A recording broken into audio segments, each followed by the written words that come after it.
مساكم الله بالخير. هذه التورس الله يعطيه خير في شره لاخونا الغالي عثمان الفريح. يلا حيه. الله يبقيك ويخليك، يا هلا مرحبا. الله يطول عمرك اخوي عثمان. انت اعطيتنا معلومه وانا ما احب ان تحفظ بالمعلومات، نبي الكل يستفيد. وش اللي لاحظته بموتارك؟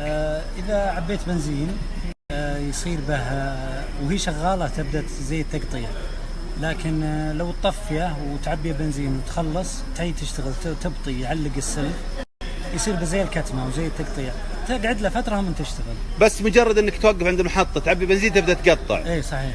وفعلا لاحظنا، تسمعون الصوت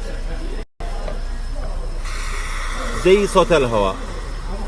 فاخوي عثمان ما شاء الله عليه بحث باليوتيوب وفعلا حصل العطل اللي هو البلف حق التبخير حق التانكي، يكون معلق ويكون يسحب هنا مكانه. تبديله بسيط وبامكانك انت تفكها، وسعر القطعه تقريبا 79 ريال و 80 ريال.